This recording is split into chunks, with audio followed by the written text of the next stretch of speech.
Dictation start होगा 5 second के बाद।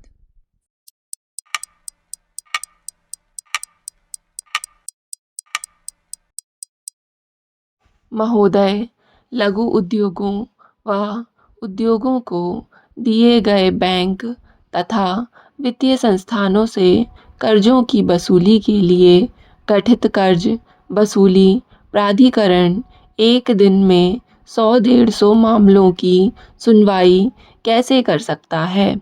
मामलों की सुनवाई एक ही दिन में किए जाने के पीछे और क्या सामाजिक आर्थिक कारण हो सकते हैं?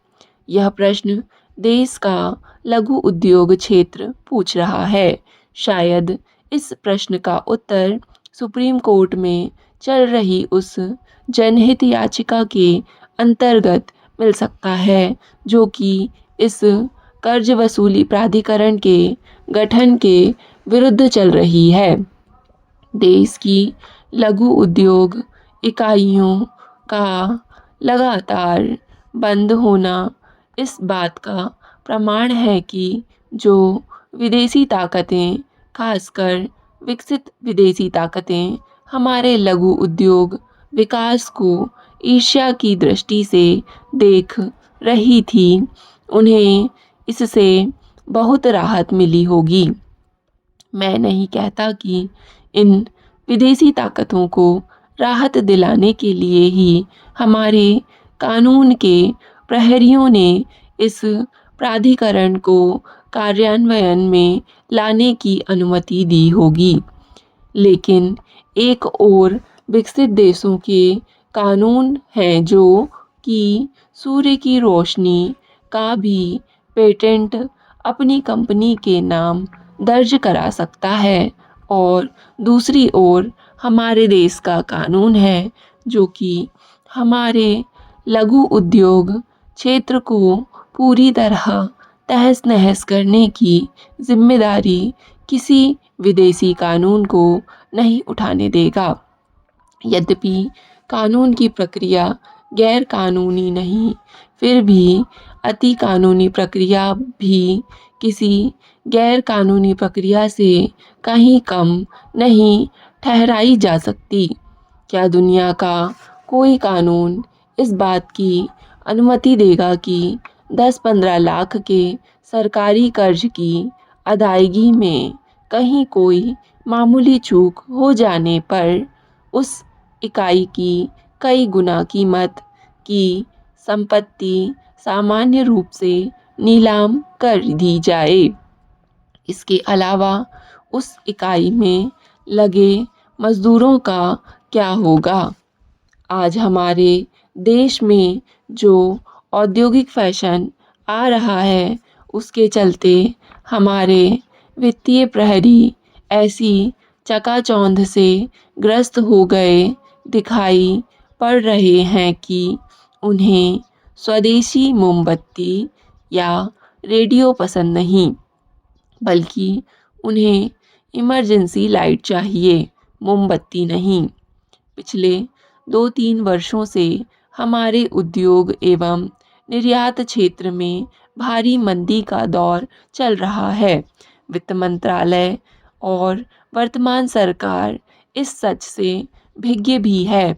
यह भी सच है कि हमारे कुल निर्यात का 70-75% लघु उद्योग या मध्यम उद्योग पर निर्भर है, और यदि सुप्रीम कोर्ट इस कर्ज वसूली प्राधिकरण के खिलाफ चल रही जनहित याचिका का निपटान थोड़ा शीघ्र कर दे तो आगे भी हमारा निर्यात 70-80% उन्हीं उद्योगों पर रहेगा। लेकिन यदि इस याचिका के निपटान में 4-5 वर्ष और लग जाते हैं तो फिर हमारे देश के लघु उद्योग क्षेत्र के ही समाप्त हो जाने की आशंका से इनकार नहीं किया जा सकता। तब यह होगा कि कुछ विदेशी कंपनियां हमारे ही देश में मोमबत्ती बनाकर हमारे ही उपभोक्ताओं को बेचेंगी। यह भी सच है कि ये कंपनियां हमारे लघु उद्योग क्षेत्र को खुले हाथ से कर्ज देंगी और स्वयं लाभ कमाएंगी।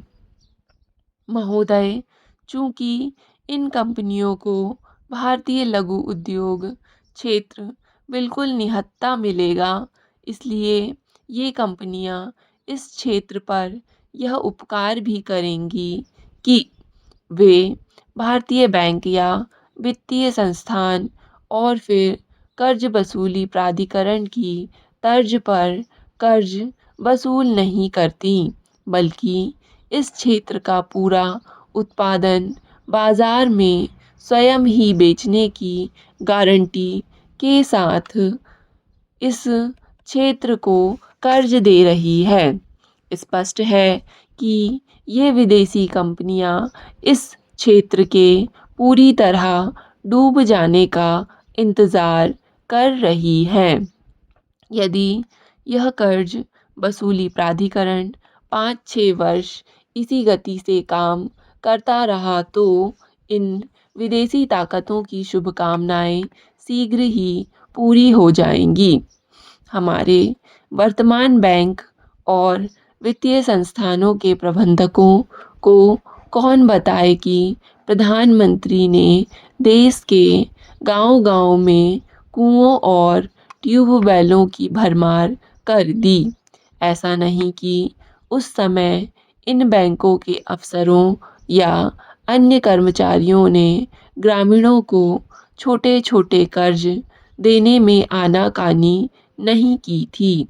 यह भी सच था कि इन बैंकों का पैसा डूबने का भी खतरा था, लेकिन प्रधानमंत्री ने इन बैंक सलाहकारों की परवाह न करते हुए हरित क्रांति के नाम पर इन्हीं बैंक कर्मचारियों के ज़रिए किसानों को कर्ज सरलता से उपलब्ध कराया और आज हमें ऑस्ट्रेलिया का लाल गेहूं नहीं खाना पड़ता, बल्कि अपने ही खेत खलिहान से हमें हमारी आवश्यकता का खाद्यान्न मिल जाता है।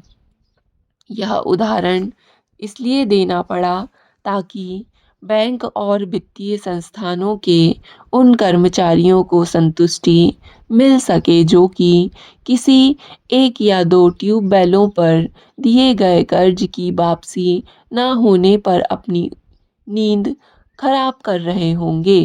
ग्रामवासी कह सकते हैं कि इन अधिकारियों की नींद इसलिए खराब नहीं होती कि कर्ज की वापसी नहीं होगी, बल्कि इसलिए खराब होती है कि कोई कर्जदार बाबूलाल या श्यामलाल इन अधिकारियों से तब तक नहीं मिला जब तक कि वह कर्ज माफ़ नहीं कर दिया गया या फिर वसूली की सीमा से बाहर चला गया।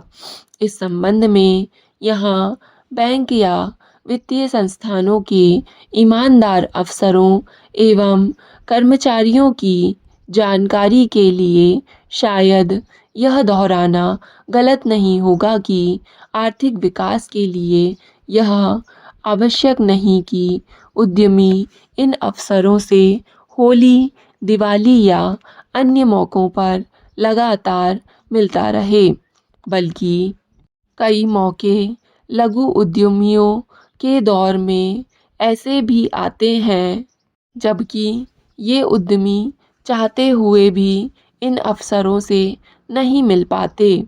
बस यहीं से शुरू होती है इन बैंक कर्मचारियों एवं लघु उद्यमियों के बीच गलतफहमी और सभी संबंधित कानूनों की आवश्यकता। ऐसा नहीं कि बड़े उद्यमियों के लिए कानून की आवश्यकता नहीं पड़ती, लेकिन बड़े उद्योगों पर लागू होने वाला कानून आलसी समझा जाता है, जबकि लघु उद्योगों तक पहुंचने वाला कानून कुछ ज़्यादा ही चुस्त समझा जाता है। कर्ज वसूली प्राधिकरण इस विषय पर कुछ ज़्यादा रोशनी डाल सकता है। इस प्राधिकरण की समीक्षा करने की आवश्यकता ना तो वित्त मंत्रालय ने समझी और ना ही किसी आर्थिक विकास से संबंधित किसी एजेंसी ने। स्टॉप। डिक्टेशन पसंद आए तो वीडियो को लाइक तथा चैनल को सब्सक्राइब ज़रूर करें। धन्यवाद।